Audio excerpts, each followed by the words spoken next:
Journal entries process count. पहले हम एक प्रोसेस काउंट बनाते हैं जो इसमें मैक्सिमम पॉसिबल चीजें आ सकती हैं। लेजर बनाते हैं, ये लेजर ही होता है।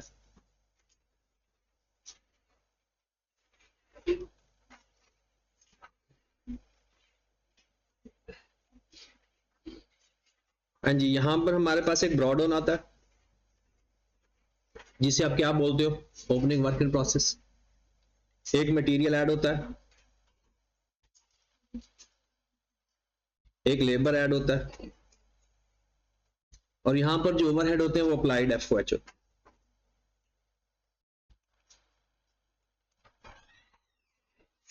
अप्लाइड फैक्ट्री ओवरहेड, ठीक है।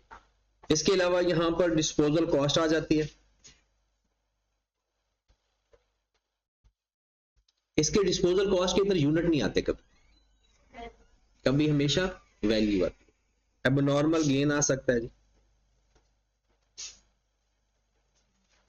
क्योंकि अब नॉर्मल गेन उस साइड से माइनस होना होता है, तो इसलिए अकाउंट के अंदर इस साइड पर लिखा जाता है, ठीक है। यहां पर यूनिट्स होते हैं और अमाउंट होती है।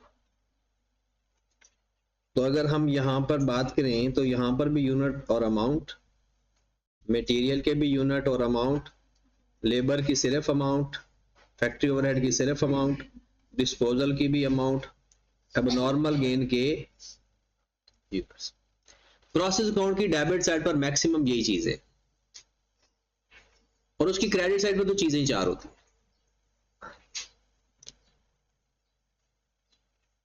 यूनिट्स और अमाउंट। एक नॉर्मल लॉस हो जाता है, अब नॉर्मल या अब नॉर्मल लॉस होगा या अब नॉर्मल गेन होगा, दोनों एट द सेम टाइम नहीं होंगे, ठीक है। उसके बाद यहां पर होता है ट्रांसफर आउट या प्रोसेस 2 कह लो। अगले प्रोसेस में ट्रांसफर होगा, या ये फिनिश गुड्स भी होते हैं। अगर आखिरी प्रोसेस है ना तो फिर ये फिनिश गुड्स है।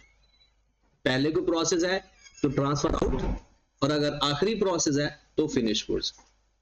ये भी ध्यान करना होता है, फिनिश्ड गुड्स और कैरिड ऑन। ये कैरिड ऑन होता है जी क्लोजिंग वर्क इन प्रोसेस। यहां पर भी, यहां पर यूनिट होते हैं, इसकी स्क्रैप वैल्यू हो सकती है। अब नॉर्मल लॉस के यूनिट होते हैं, उसकी अपनी कॉस्ट होती है। क्लोजिंग वर्क इन प्रोसेस और ट्रांसफर आउट के यूनिट भी होते हैं और कॉस्ट भी होती है। ये प्रोसेस अकाउंट के अंदर ये चीजें हमें नजर आती हैं।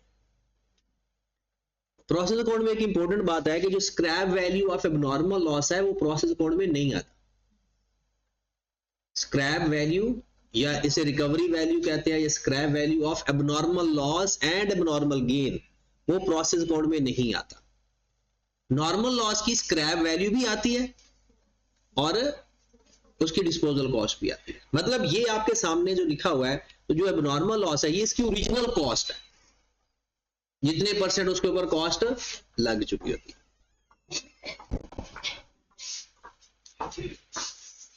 जल्दी जल्दी जल्दी।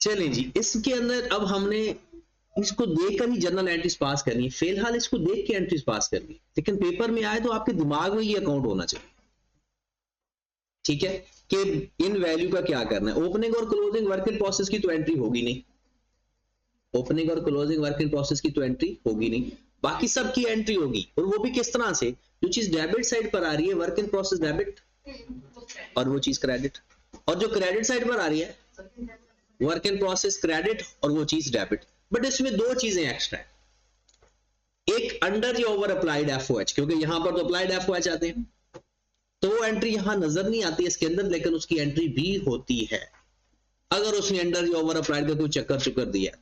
एक चीज। दूसरी चीज, अब नॉर्मल लॉस या अब नॉर्मल गेन की स्क्रैप वैल्यू, उसकी भी एंट्री होती है। तो सबसे पहले हम इसकी एंट्री पास करते हैं जो डेबिट साइड पर चीज है, लेकिन पेपर में वो कह देता है कभी नॉर्मल लॉस की एंट्री बनाओ, अब नॉर्मल लॉस की एंट्री बनाओ, स्क्रैप वैल्यू की एंट्री बनाओ। तो जिसकी भी वो एंट्री कहेगा हमने सिर्फ वही एंट्रीज पास करनी है। तो सबसे पहले हम एंट्री पास करते हैं जो इस प्रोसेस अकाउंट के अंदर चीजें। तो पहले एंट्री पास करते हैं जो डेबिट साइड पर है, तो प्रोसेस 1 या प्रोसेस ए डेबिट या प्रोसेस अकाउंट डेबिट। तो हम समझ लेते हैं जी प्रोसेस 1 है, process 1 debit, material credit, labour या पेरोल क्रेडिट और अप्लाइड फैक्ट्री ओवरहेड क्रेडिट। उनकी अमाउंट यहां पर लिखकर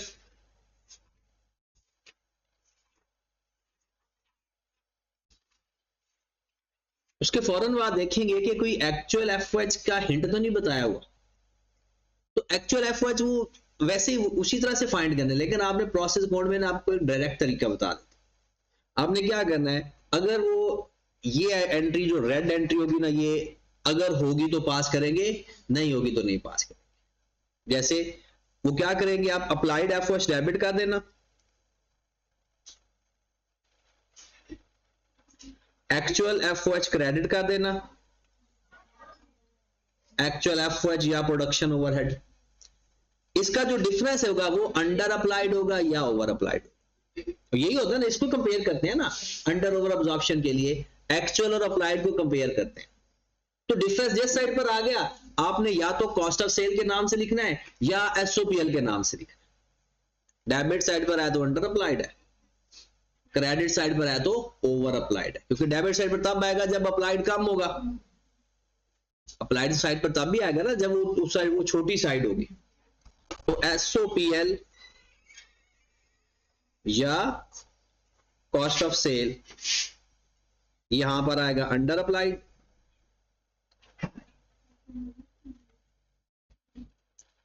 और अगर ओवर अप्लाइड होगा तो एसओपीएल या cost of cell credit side पर आएगा। क्योंकि एक्चुअल अगर ज्यादा है और अप्लाइड कम है तो अंडर अप्लाइड, अगर अप्लाइड ज्यादा है तो ओवर अप्लाइड। तो आप लोगों को याद हो या ना हो, ये अंडर है या ओवर है, डिफरेंस लिख दे कॉस्ट ऑफ सेल के नाम से या एसओपीएल के नाम से। ओके होगी बात। तो ये एंट्री तब पास करेंगे जब इस तरह का कोई हिंट बताया होगा क्वेश्चन के अंदर। फिर उसके बाद एबनॉर्मल गेन की क्या एंट्री पास होगी। एबनॉर्मल गेन की जो अमाउंट आ रही होगी वो डेबिट साइड पर आ रही होती है। तो process 1 debit,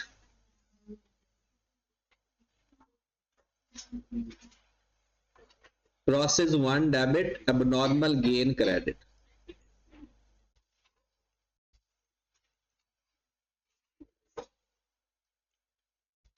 process 1 debit abnormal gain credit. अगर इसकी रिकवरी वैल्यू होगी ना, उसकी एक अलग कंपनी एंट्री होती है। अगर रिकवरी वैल्यू होगी तो हम एंट्री पास कर देंगे एबनॉर्मल गेन डेबिट, और उसको बोलते हैं स्क्रैप इन्वेंट्री क्रेडिट।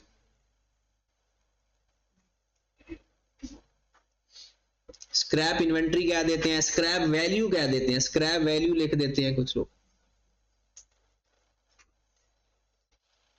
उसकी बिल्कुल अपोजिट एंट्री, मतलब पहले एबनॉर्मल गेन क्रेडिट हो रहा होता है ना, अब हमने इसको ट्रांसफर करना होता है एसओपीएल के अंदर। तो पहले स्क्रैप वैल्यू लिखेंगे, फिर आगे एक एसओपीएल की भी एंट्री पास हो जाएगी इसकी। या सिंपल करते हैं कि एबनॉर्मल गेन डेबिट, जितनी रिकवरी है क्रेडिट, और साथ जो डिफरेंस होगा वो एसओपीएल में जा रहा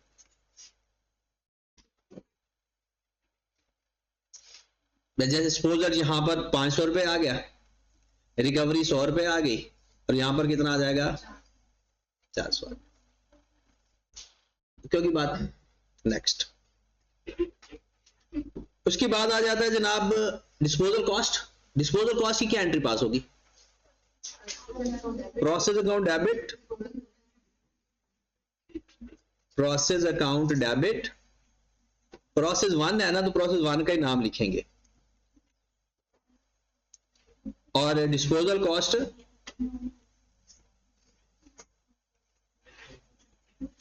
वैसे यहां पर कैश भी लिखते हैं, क्योंकि हम कैश पे कर रहे होते हैं ना, एक तरह का कैश भी लिखते हो। ठीक होगी बात। उसके बाद नेक्स्ट, अब आ जाते हैं क्रेडिट साइड पर। अच्छा, क्रेडिट साइड पर नॉर्मल लॉस की एंट्री होती है अगर उसकी स्क्रैप वैल्यू है तो। अगर स्क्रैप वैल्यू नहीं है तो फिर तो उसकी कोई एंट्री नहीं है। तो अगर स्क्रैप वैल्यू है तो क्या एंट्री पास होगी, बताएं। हाँ जी, process account credit, scrap value debit. Scrap value debit normal loss की, और प्रोसेस काउंट, और कौन सा प्रोसेस है, प्रोसेस 1। एबनॉर्मल लॉस की, एबनॉर्मल लॉस की अपनी एंट्री होती है एबनॉर्मल लॉस डेबिट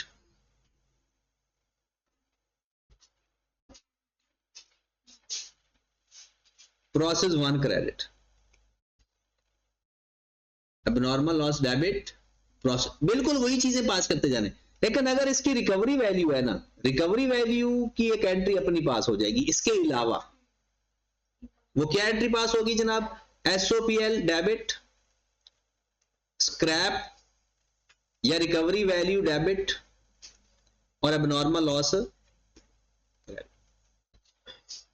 इसका तरीकाकार क्या होता है, जितनी रिकवरी वैल्यू, पहले टोटल एबनॉर्मल लॉस यहां पर लिखते हैं, टोटल एबनॉर्मल लॉस, जितनी रिकवरी वैल्यू है और बाकी का एसओपीएल। और ये एंट्री अगर रिकवरी वैल्यू ना भी हो तो पास होती है, क्योंकि जो हमारा एसओपीएल आता है वो हमने अदर एक्सपेंस में चार्ज करना। तो पहले एक दफा एबनॉर्मल लॉस डेबिट कर देते हैं और प्रोसेस अकाउंट क्रेडिट करते हैं। इसका किसी को मतलब को पता है कि जो एबनॉर्मल लॉस की कॉस्ट है वो हम गुड्स की कॉस्ट में से निकाल के एसओपीएल में चार्ज कर रहे हैं। ये जो आप एंट्री पास करते हो ना पहले, ये वाली एंट्री, ये प्रोसेस अकाउंट क्रेडिट कर रहे हैं। इसका मतलब है इन्वेंट्री की कॉस्ट कम कर रहे हैं एबनॉर्मल लॉस की वजह से, क्योंकि एबनॉर्मल लॉस प्रोडक्शन की कॉस्ट का हिस्सा नहीं बनता, वो किधर चला जाता है, अदर एक्सपेंस में। तो क्या करते हैं, उसको प्रोसेस अकाउंट क्रेडिट करने का मतलब है वर्क इन प्रोसेस क्रेडिट करना, इन्वेंट्री की कॉस्ट कम करना। तो इन्वेंट्री की कॉस्ट वो कहते हैं कि ये एबनॉर्मल लॉस जो है अब इसको इन्वेंट्री कॉस्ट में थोड़ा ऐड करोगे, तो कहते हैं उस यहां से माइनस कर दो और कहां जाकर चार्ज करो, एसओपीएल के अंदर, वो आपके अदर एक्सपेंसेस है। तो यहां इसलिए abnormal loss debit process account credit, और फिर ये एंट्री पास हो जाती है एसओपीएल टू एबनॉर्मल लॉस। हाँ, अगर उसकी कोई रिकवरी वैल्यू है वो रिकवर कर लो, बाकी का एबनॉर्मल लॉस में चार्ज कर दो। तो उसके बाद क्लोजिंग वर्क इन प्रोसेस की एंट्री नहीं होगी, ट्रांसफर आउट की एंट्री होगी। ट्रांसफर आउट की क्या एंट्री पास होगी, process 2 debit process 2 account debit process 1 account credit. अब अगर ये फिनिश्ड गुड्स हैं तो फिनिश्ड गुड्स डेबिट और प्रोसेस 1। हाँ, आगे वो कह देता जी सेल हो गया तो फिर cost of sale to finished goods, फिर आगे फर्दर कोई पुरानी एंट्री। तो ये हमारी जर्नल एंट्रीज हैं रिलेटेड टू प्रोसेस अकाउंट। इसमें आपके पास 3 एंट्रीज ऐसी हैं जो उसके अंदर नजर नहीं आती। एक एंट्री आपको नजर आएगी, अच्छा अगर वो कह देता है जी एबनॉर्मल लॉस का लेजर बनाए, तो कैसे बनाओगे, एबनॉर्मल लॉस को देख लो जर्नल एंट्रीज के अंदर। अगर डेबिट साइड पर आ रहा है तो एबनॉर्मल लॉस डेबिट कर दो, क्रेडिट साइड पर आ रहा है तो क्रेडिट कर दो। एक्स्ट्रा 2 लेजर वो आपसे पूछ सकता है, एक स्क्रैप वैल्यू का और एक एबनॉर्मल लॉस। प्रोसेस अकाउंट के अलावा वो 2 लेजर भी बनवा सकता है। अगर मैं सिंपल, क्योंकि अब आप जाहिर सी बात है financial accounting introduction to accounting pass करके आए हो, एफएआर 1 आप तकरीबन पढ़ चुके हो, तो आपको अब जर्नल एंट्री से लेजर्स बनाने में सोचना नहीं चाहिए। अब देखिए, अगर बगैर देखे भी आपने बनाना है ना एबनॉर्मल लॉस, अब मुझे बताएं पहले एबनॉर्मल लॉस प्रोसेस अकाउंट में नजर आता है, उसकी एंट्री क्या होती है, abnormal loss debit process account credit. तो एबनॉर्मल लॉस डेबिट किस नाम से हो रहा है, तो वहां पर जो वैल्यू लिखी हुई है वो यहां पर आ गई। फिर हमारा फौरन इसको क्या करते हैं, क्रेडिट करते हैं। किस नाम से, अगर स्क्रैप वैल्यू है तो उस नाम से, और अगर उसके अलावा एसओपीएल के नाम से। एबनॉर्मल गेन बिल्कुल इसके उलट है, उधर प्रोसेस अकाउंट इस साइड पर आ जाता है और स्क्रैप वैल्यू और एसओपीएल दूसरी साइड पर आ जाता। और बिल्कुल ऐसे अगर स्क्रैप वैल्यू का लेजर बनाना हो, स्क्रैप वैल्यू नॉर्मल लॉस की भी आती है, स्क्रैप वैल्यू नॉर्मल लॉस की भी आती है, उसका डिफरेंस कैश में जाता है, उसका डिफरेंस किस में जाता है, कैश के नाम से। तो अगर वो आपसे इसके अलावा भी कोई लेजर पूछ रहा है तो इधर उधर सोचने की बजाय, परेशान होने की बजाय सिंपल देखो भाई एंट्रीज के अंदर ये चीज कहां कहां नजर आ रही है या कहां कहां नजर आ सकती है, वो एंट्रीज अपने लेजर में ले जाओ। तो जनाब ये है आपकी journal entries related to process account. इसको एक नजर देख लें क्योंकि अब हम एंट्रीज पास भी करेंगे, कुछ क्वेश्चन ऐसे, आज हमारा एंट्री वाला ही टारगेट है। तो जनाब ये आपका अभी का काम है।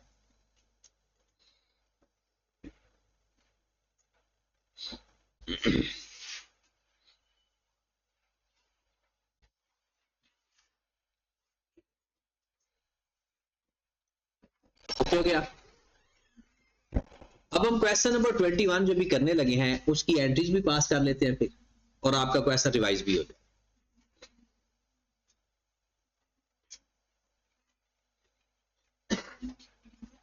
करें स्टार्ट, चलें आए फिर।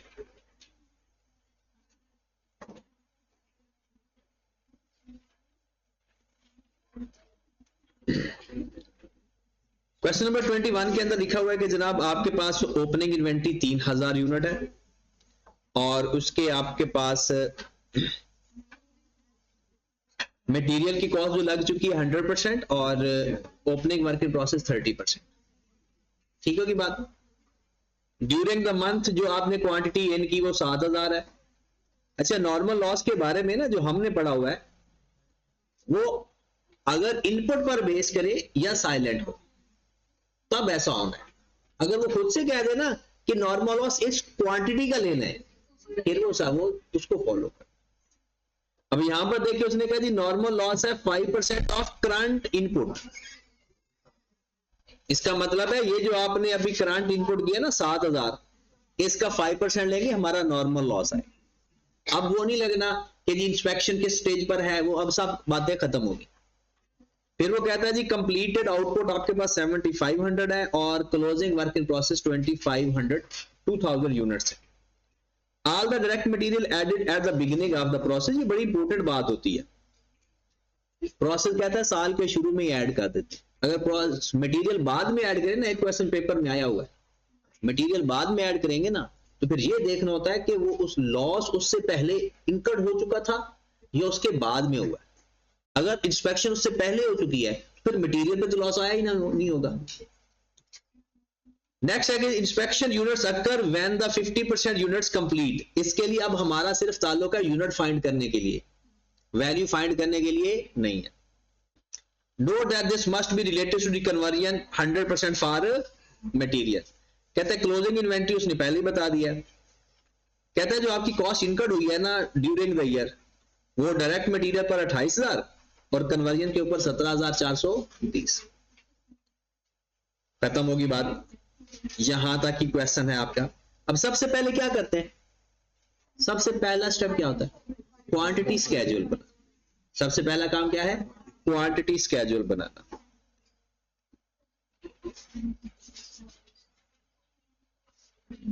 क्वांटिटी स्केड्यूल पेपर में पूछा हो तो सॉल्यूशन में बना देना, अगर ना पूछा हो तो वर्किंग में बना। इनपुट और आउटपुट। सबसे पहले हम लिखेंगे जी ब्रॉडऑन। कितना है ब्रॉडऑन, 3000। क्वेश्चन सामने है ना आपके। मटेरियल ऐड कितना किया, 7000। ठीक है। उसके बाद आउटपुट वाली साइड पर चले जाते हैं। नॉर्मल लॉस उसने खुद बता दिया, कहता है 5% ऑफ करंट इनपुट। 5% ऑफ, तो ये 7000 आपके पास करंट इनपुट है, इसका 5% ले लो 300। उसके बाद कहता है कि जनाब जो ट्रांसफर आउट हुई है वो भी उसने बता दिया 7500। क्लोजिंग वर्क इन प्रोसेस बताया हुआ है, क्लोजिंग वर्क इन या कैरी डाउन 2000। अब हम करेंगे क्लोज। अगर हम पहले इसको तो क्लोज कर देते हैं ना 10,000। अगर ये पूरा 10,000 बनता है तो ठीक है, ज्यादा बनता है तो माइनस कर दो, कम बनता है तो ऐड कर दो। कम बनता है ज्यादा, कम बनता है तो अब नॉर्मल लॉस। अगर ये 150 ज्यादा बनता ना तो इसको माइनस में लिखते और वो हमारा नॉर्मल गेन हो जाता। यहां तक ओके है। क्वांटिटी स्केड्यूल तो वैसे ही आप सबको ही आना चाहिए, और कभी कभी वो आई कैप यहां पर ही बंदे का इम्तिहान ले लेता है क्वांटिटी स्केड्यूल बनाते वक्त। उसके बाद अगला step statement of equivalent units. Statement of, मैं वैल्यूज क्योंकि आप सबने फाइंड की हुई है तो मैं आपसे, क्योंकि आज हमने एक अच्छे सवाल की तरफ जाना है और एक अच्छा सवाल करना है। हाँ जी, सबसे पहले हमारे पास क्या होगा जनाब, यूनिट्स, कंप्लीशन, मटेरियल और कन्वर्जन। मेथड कौन सा है, फाइफो है या वेटेड एवरेज है? वेटेड एवरेज है। अगर वेटेड एवरेज है तो फिर काम तो आसान हो गया, बल्कि जिंदगी आसान हो गई। वेटेड एवरेज में जिंदगी बहुत आसान हो जाती है, क्योंकि यहां पर भी यूनिट कंप्लीटेड टोटल लेते हैं। कितने यूनिट कंप्लीट हुए और हैं भी 100%, 7500, 7500। फिर उसके बाद हम लेते हैं यहां पर नॉर्मल लॉस। यहां पर नॉर्मल लॉस नहीं लेते। हाँ जी, कितने यूनिट है 150, लेकिन है क्या 100% और 50%, ये बताया हुआ क्वेश्चन के अंदर। ठीक है, तो यहां पर तो 150 आ जाएंगे और यहां पर 75। Closing work in process 2000, 160%। Okay है, ये तो पता चल गया था, या इसमें भी मसला है? क्योंकि सवाल साथ साथ आप रेज करोगे क्वेश्चन तो तब भी समझ लगती है। कितना आ गया जनाब 2000 एज इट इज और 1200। कितने यूनिट आ गए टोटल 9350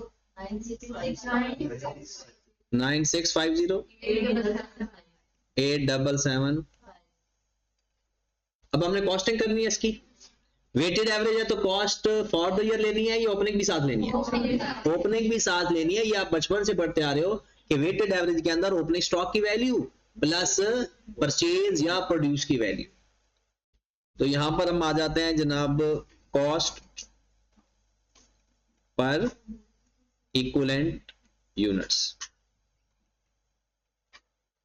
सबसे पहले लिखेंगे ओपनिंग। मटेरियल की ओपनिंग कॉस्ट कितनी लगी हुई है 12,000,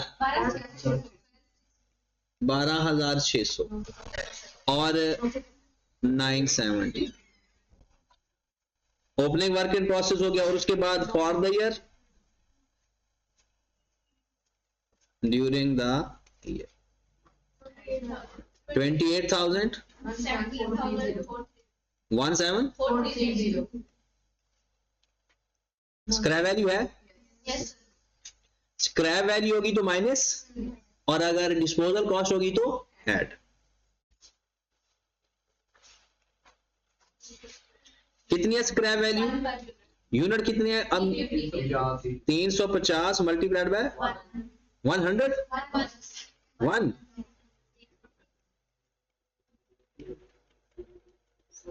ये हमारे पास टोटल कॉस्ट आ गई 40250। अब ऊपर यूनिट है नीचे कॉस्ट है, डिवाइड करेंगे पर यूनिट कॉस्ट। बस ये क्या रखना है कि cost divided by unit, cost divide by, कहीं यूनिट को डिवाइड ना कर देना। तो हमारे पास पर यूनिट कॉस्ट आ जाएगी। हाँ जी, 40,250 को 9,650 पे डिवाइड कर दो 4.17। 17 18,400 को 2.0 डन। यहां तक कोई इशू? अगला स्टेप क्या होता है? कॉस्ट फाइंड करना। Statement of evaluation, statement of evaluation. Statement of evaluation के अंदर सबसे पहला काम क्या करना है, क्योंकि आप यहां पर ना ये चीज आपने याद रखनी है, चाहे रटा क्यों ना लगाना पड़े कि फाइफो में क्या करना है और वेटेड एवरेज में क्या करना है। अब वेटेड एवरेज है, कॉस्ट ऐड कर चुके हैं, अलग से अब कॉस्ट ऐड करने की जरूरत नहीं है। तो सिंपल आपने जो कंप्लीटेड यूनिट्स हैं, कंप्लीटेड का मतलब है जो अगले यूनिट को ट्रांसफर करने अगले प्रोसेस को, वो कितने यूनिट थे? 70 मल्टीप्लाइड बाय 4.17 प्लस 2.09 469450 ये वाला, हाँ जी 46950। उसके बाद आपके पास आ गया नॉर्मल लॉस।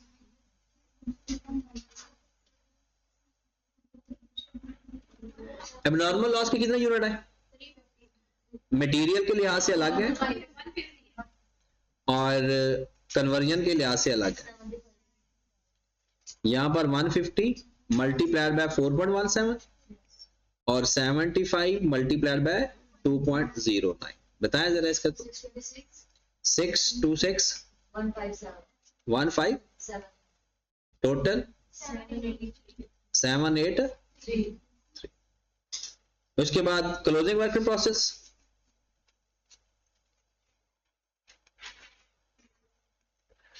वो भी मटेरियल के लिहाज से अलग है।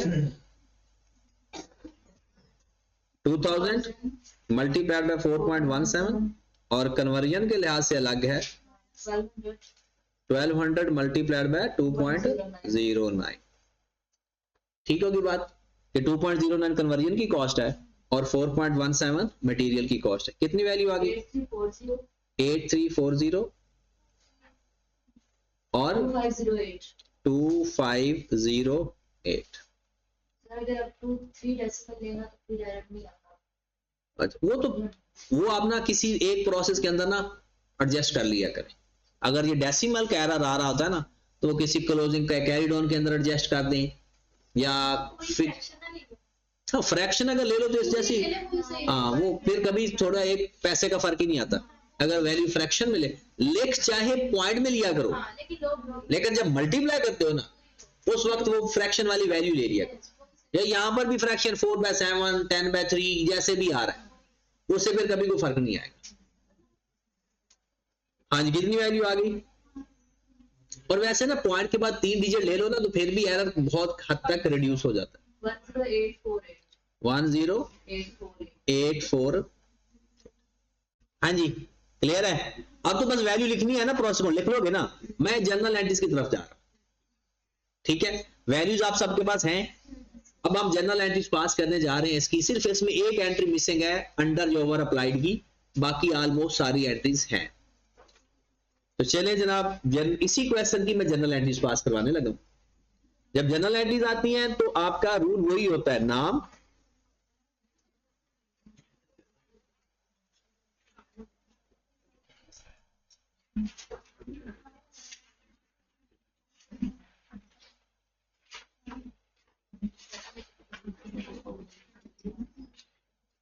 डिस्क्रिप्शन या पर्टिकुलर,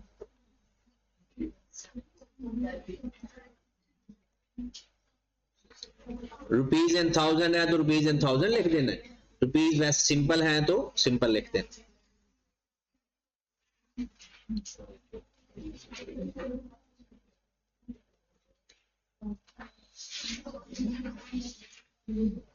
सबसे पहली एंट्री प्रोसेस डेबिट,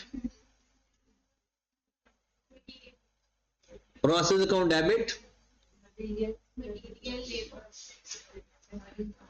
मटेरियल और कन्वर्जन कटी है ना? Yes. Conversion cost credit. Material की कितनी अमाउंट थी? 28,000। ब्रॉड ऑन की एंट्री नहीं होती। और 17,000 सॉरी ये क्रेडिट साइड पर आना दोनों 28,000 17,430 और प्लस करके कितना आ गया 4,5,430 ये हमारे पास पहली एंट्री पास होगी। नरेशन लिखनी है तो हमने क्या करना है कि इसको सिंपल क्या कहता है कि material and labour consume for production, labour and material consume for production, ये मटेरियल कंज्यूम हुआ होता है ना। अगली एंट्री क्या कोई और डेबिट साइड पर चीज है? मटेरियल प्रोसेस अकाउंट की डेबिट साइड पर कुछ भी नहीं है। अब नॉर्मल लॉस की स्क्रैप वैल्यू है तो उसकी एंट्री क्या पास करेंगे? स्क्रैप वैल्यू डेबिट, यहां पर लिखे नॉर्मल लॉस की और प्रोसेस अकाउंट क्रेडिट। कितनी स्क्रैप वैल्यू लिखोगे उधर जाके? 350 तो यूनिट है। अच्छा 1 रुपया 350। इसके बाद एबनॉर्मल लॉस की, एबनॉर्मल लॉस की एंट्री बताएं। Abnormal loss debit process account credit. कितनी वैल्यू है? जो एबनॉर्मल लॉस की वैल्यू आपने फाइंड की है अपनी वर्किंग के अंदर वही लिखवानी है। एबनॉर्मल लॉस की कितना? 78378। लो जी एबनॉर्मल लॉस की या एबनॉर्मल गेन की फौरन एक एंट्री पास करते हैं। अब एसओपीएल पहले एबनॉर्मल लॉस क्रेडिट करते हैं, जितने से डेबिट किया हुआ उतने से कितने यूनिट थे एबनॉर्मल लॉस के? 150। पहले उसकी स्क्रैप वैल्यू, उसकी भी वही स्क्रैप वैल्यू होती है जो नॉर्मल लॉस की होती है, उसकी भी वही स्क्रैप वैल्यू होती है जो 1 रुपया है, इसकी भी 1 रुपया। 150 मल्टीप्लाइड बाय 1। उसके बाद जो डिफरेंस आएगा वो एसओपीएल के अंदर चला जाएगा, चाहे वो डेबिट साइड पर है चाहे वो क्रेडिट साइड पर है। स्टेटमेंट ऑफ प्रॉफिट आर कितना? 633। उसके बाद ट्रांसफर आउट की एंट्री। ट्रांसफर आउट की क्या एंट्री पास होती है? प्रोसेस 2 डेबिट और प्रोसेस 1 क्रेडिट। कितनी अमाउंट है? 470।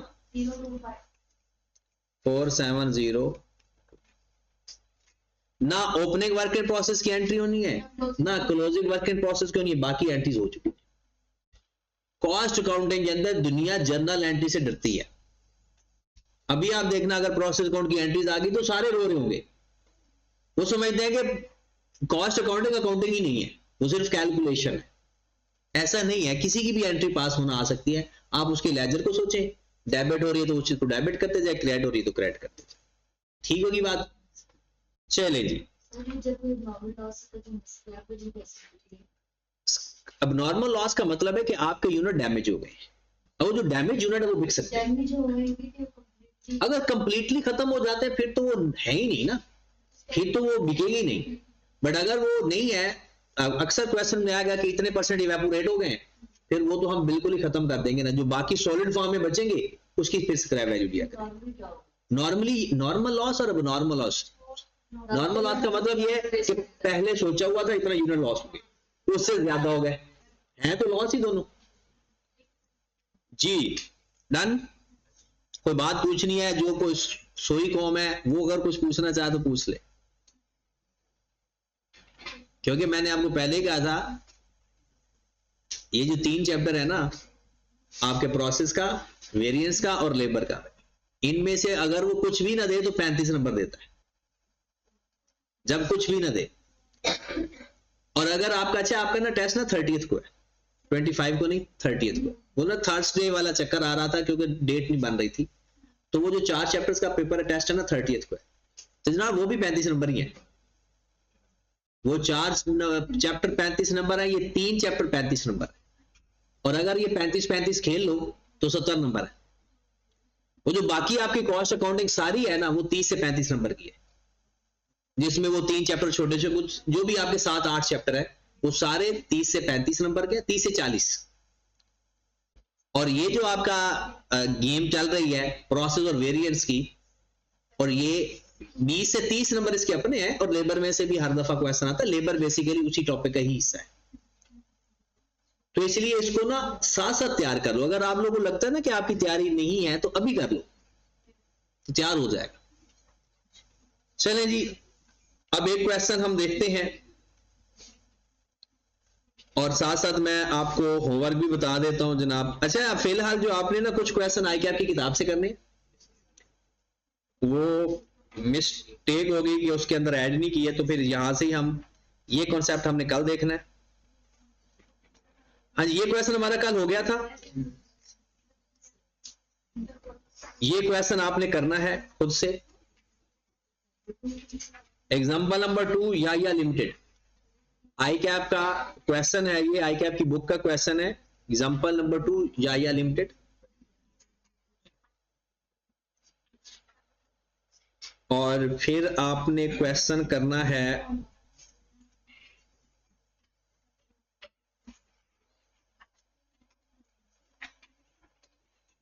ये, मेरे ख्याल में प्रोसेस 2 का क्वेश्चन है।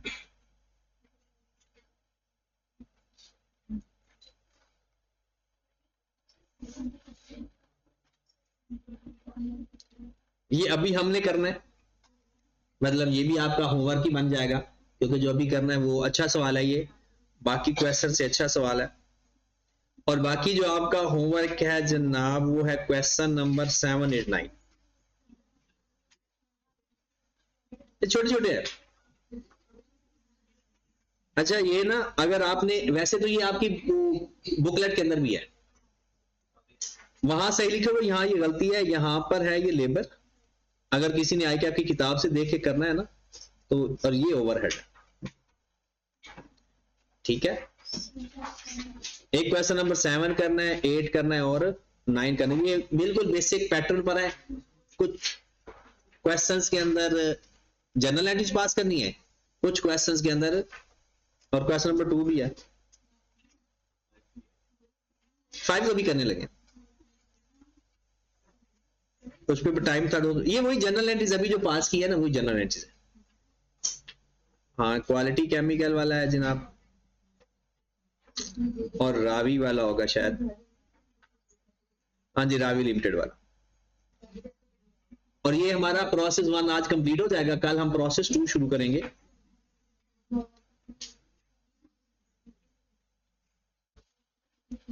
चलिए जी, आए जरा क्वेश्चन पे आए। क्वेश्चन पे टाइम कम है, काम ज्यादा है।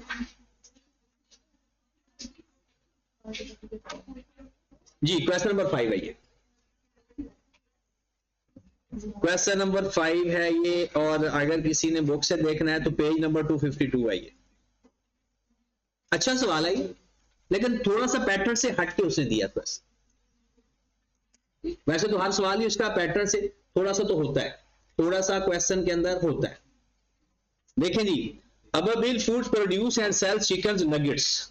Boneless chicken is minced, spiced up, cut to standard size and semi-cooked in the cooking department. Semi-cooked pieces are then frozen and packed for shipping in the fishing department. कहता है उसका main काम है chicken product बनाना और उसी को pack करके। कहता है inspection is carried out when the process is cooking department 80% complete. कहते हैं इंस्पेक्शन तब करते हैं जब 80% काम हो जाता है। Normal loss is 5% of input. कहता है लॉस कुछ इस तरह से है कि 2% weight loss due to cooking, कि जब कुकिंग कर रहे होते हैं ना 2% तब लॉस हो जाता है। और 3% रिजेक्ट होता है nuggets, the rejected nuggets sold at the rate of 60 पर केजी। इसका मतलब है वो जो पूरा 5% लॉस हुआ है ना, उसकी स्क्रैप वैल्यू नहीं हो सकती। तो जो कुकिंग की वजह से आपका लॉस वेट कम हो गया, वो तो अब बिकेगा नहीं ना, वो तो है ही नहीं कुछ, वो तो बस जाया ही हुआ है और तो कुछ नहीं है। और जो 3% है वो आपका 60 रुपए के हिसाब से बिक जाएगा। ओवरहेड आर अप्लाइड, ये देखिए वो अप्लाइड वाला काम भी आ गया। कहते हैं overheads are applied 120% of labour cost यानी लेबर कॉस्ट को 1.2 से मल्टीप्लाई करेंगे, फैक्ट्री ओवरहेड आ जाए। Inventory is value using weighted average, दूसरा चलो आसान काम आ गया। फॉलोइंग इंफॉर्मेशन कहते हैं opening work in process 30,000 kg, ये उसकी अमाउंट आ गई। ये अमाउंट क्या है, इसके अंदर ओवरहेड भी होंगे, और वो कैसे होंगे, इसका 120%।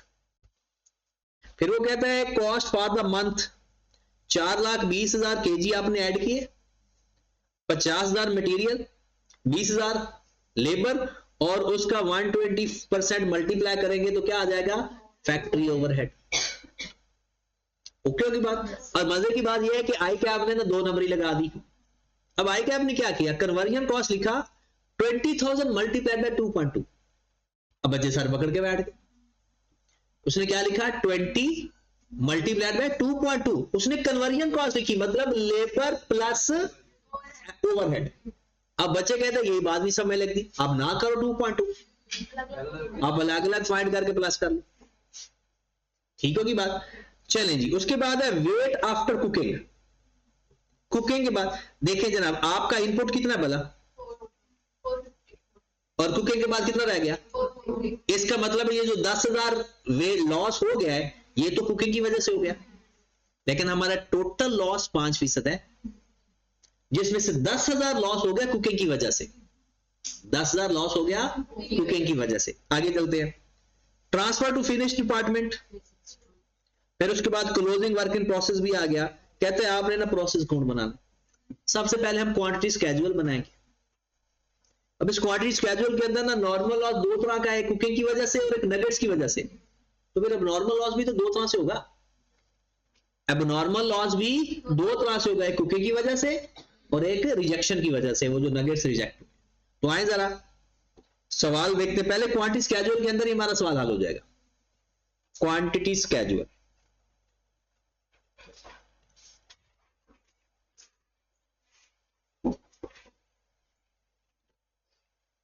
Input output. इनपुट कितना है, इनपुट कितना है, पहले ओपनिंग 3,000 30,000 30,000,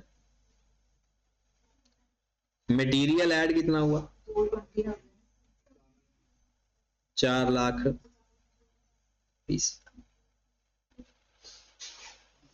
जी, टोटल कितना हो गया,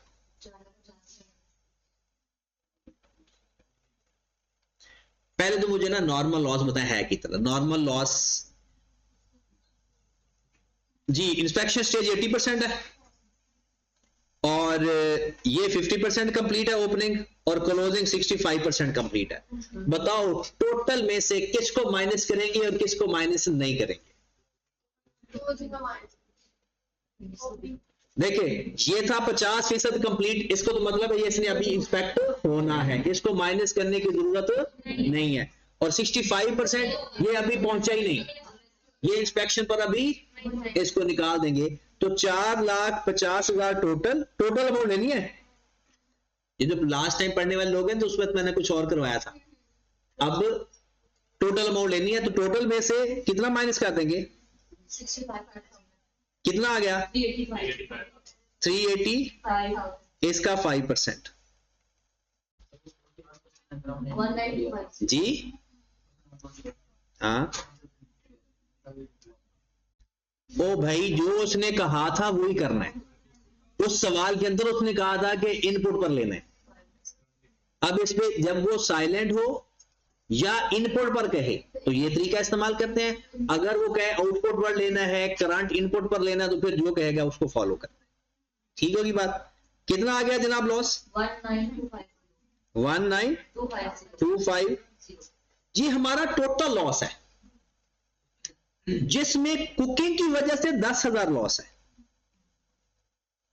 ये पता चला कहीं, कहां से भला, ये देखें आपका 4,50,000 आपने इनपुट किया था और उसके फौरन बाद कुकिंग के बाद बच गया 4,40,000। इसका मतलब है 10,000 तो किसकी वजह से हो गया, कुकिंग की वजह से, और बाकी का हो गया रिजेक्शन किसकी वजह से, नगेट्स की वजह से।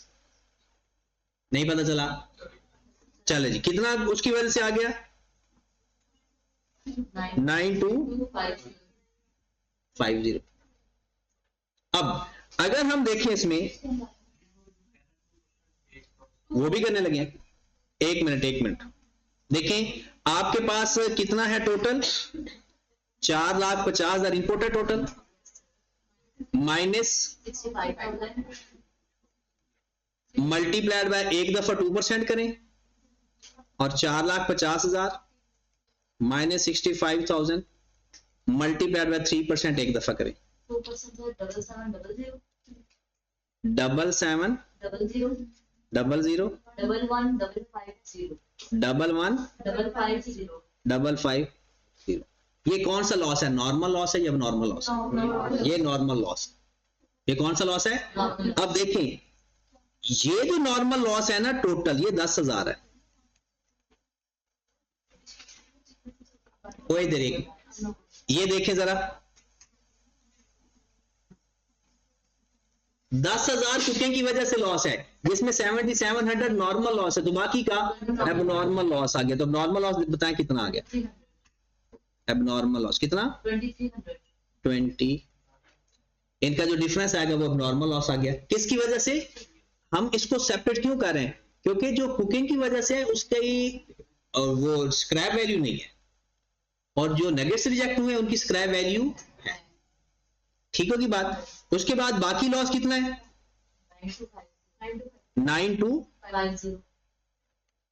9250।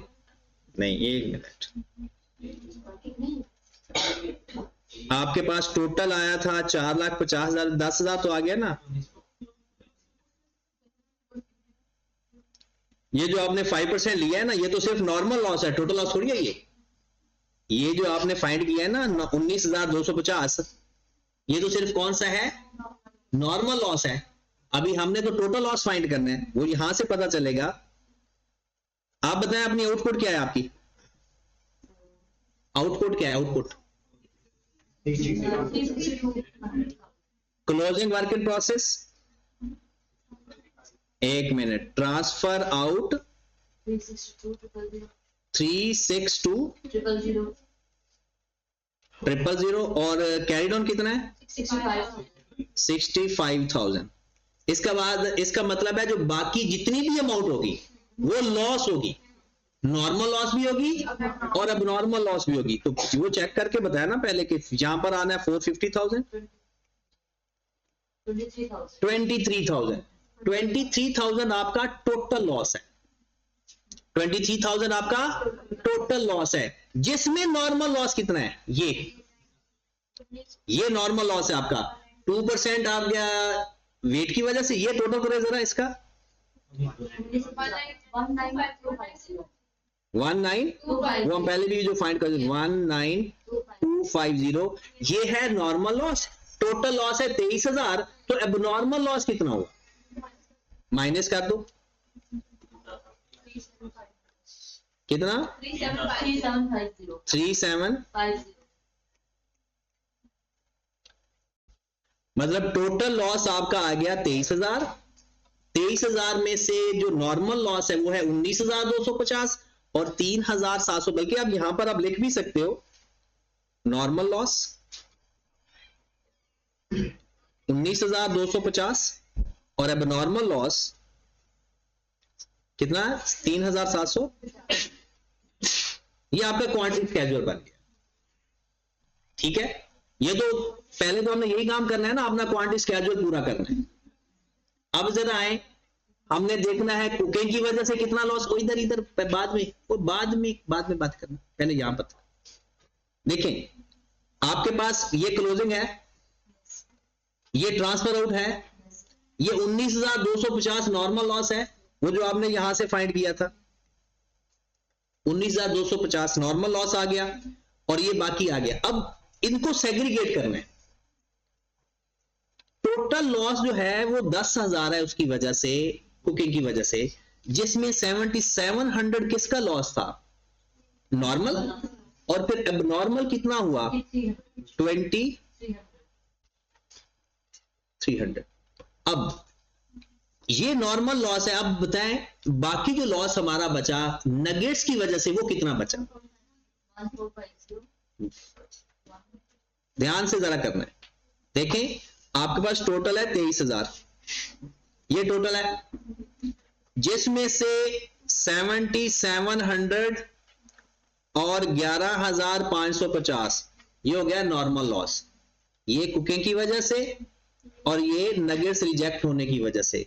एबनॉर्मल लॉस है हमारे पास 3,750, ठीक है। अब 3,750 इसमें ये हमें पता है कि जो कुकिंग की वजह से टोटल लॉस है ना वो 10,000 है, जो कुकिंग की वजह से टोटल लॉस है वो है 10,000, जिसमें 7700 तो नॉर्मल है, तो बाकी नॉर्मल कितना बच गया 20। अब आपने पूरा करना है टोटल 23,000, टोटल पूरा करना है जिसमें 7700 और 2300 हो गया कुकिंग वाला, 11,500 हो गया नगेट्स वाला नॉर्मल, और बाकी जो बच गया वो कौन सा हो गया एबनॉर्मल लॉस बच गया रिजेक्शन वाला, कितना 1450। बस इनको अलग अलग करने का एक ही मकसद है, इसकी स्क्रैप वैल्यू, क्योंकि अगर हम कुकिंग वाला है तो कुकिंग वाले की तो स्क्रैप वैल्यू नहीं आएगी, जो नगेट्स वाला है उसकी स्क्रैप वैल्यू आएगी। अब बात ये समझ लगी, क्लियर है सबको? चले जी, कोई कंफ्यूजन है तो अभी डिस्कस कर सकते हो। अब हमने आगे कॉस्टिंग करनी है इसकी सिंपल, यही सबसे बड़ा इसके अंदर प्रॉब्लम था कि नॉर्मल लॉस और एबनॉर्मल लॉस को अलग अलग करना था, बाकी कुछ भी नहीं था। तो आए जनाब उसके बाद क्या काम करते हैं, statement of equivalent units, statement of equivalent units.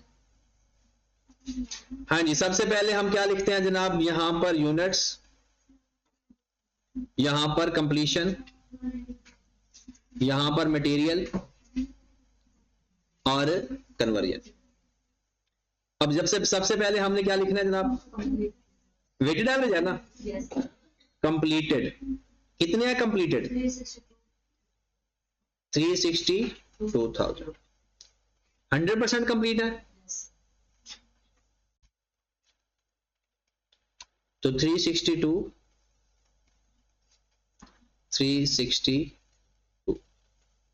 फिर उसके बाद एबनॉर्मल लॉस, एबनॉर्मल लॉस के टोटल यूनिट कितने हैं 3,750, और यहां पर अलग अलग नहीं करने, इधर फायदा भी नहीं अलग अलग करने का, अलग अलग करने का मकसद सिर्फ और सिर्फ नॉर्मल लॉस है था, और कोई चक्कर नहीं है इसमें। हाँ जी, कितने कंप्लीट है 100% मटेरियल और 80% इसकी इंस्पेक्शन थी, तो यहां पर तो आ जाएगा 3750 और इसका 80% 3000। उसके बाद है क्लोजिंग वर्क इन प्रोसेस, बाकी तो काम शुरू हो जाता है 65,000, 100% और 65%, यहां पर आ जाएगा 65,000 42250, ये आपके यूनिट आ गया। कितने 430750 4307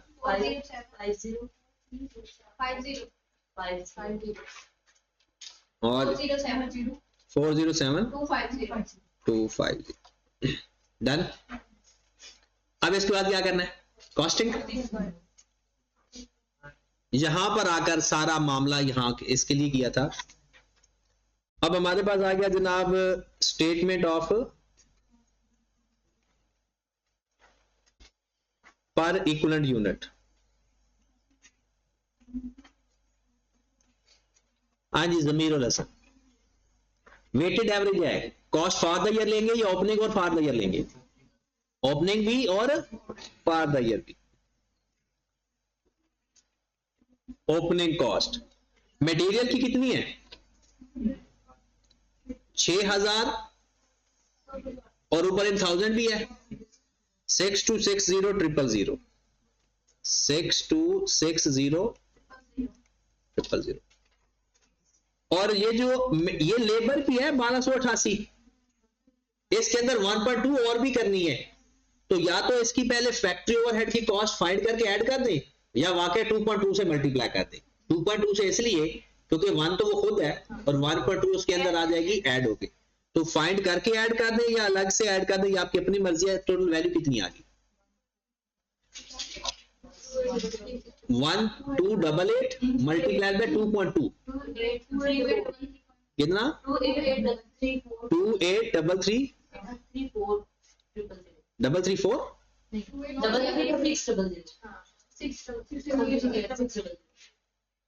ओके।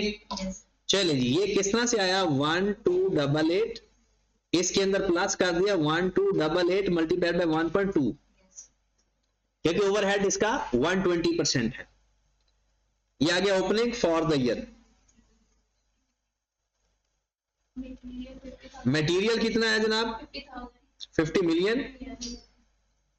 असल में ना इसलिए मैं ले देता हूं इस तरह से, ताकि वो ऊपर ना जो यूनिट होते हैं ना वो इन थाउजेंड में नहीं होते, अमाउंट इन थाउजेंड में होती है, तो फिर आपका जो आंसर होता है ना वो जीडी आ रहा होता है, वो पर यूनिट भी 1000 में आ रही होती है। और दूसरी अमाउंट कितनी है? 20,000 नहीं है, ये तो लेबर है। इसको 2.2 से मल्टीप्लाई कर दो या 1 पॉइंट लेकर ऐड कर दो, 44 मिलियन। स्क्रैप वैल्यू, ये सारे का सारा रोला इसके लिए था। अब 60 किसका लेंगे?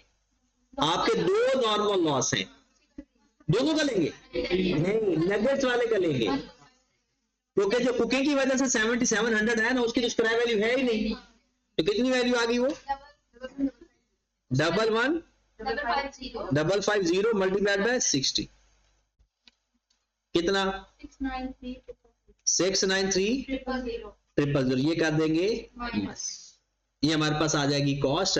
आगे सारा कुछ वही है, पर यूनिट कॉस्ट, फिर आगे फर्दर मल्टीप्लाई करना है, वो सारा कंप्लीट वैसे कर। मेन इसका वही था कि आपने जो उसको अलग अलग करना है वो अपने तरीके से करना है, आई क्या पे सोल्यूशन की तरफ नहीं ध्यान देना। ठीक है जी, अब आगे आपका काम है। तो आपके फिर क्वेश्चन भला कौन से होंगे, ये भी आपके क्वेश्चंस के अंदर ऐड होगी। ये क्वेश्चन तो मुश्किल नहीं है, एक दफा करोगे, लेकिन करने जरूर है, वरना क्योंकि कल मैंने प्रोसेस 2 शुरू करवा देना तो आपके मसाइल अंदर ही रह जाएंगे, जो आपके मसाइल अगर आपने क्वेश्चन ना किए तो।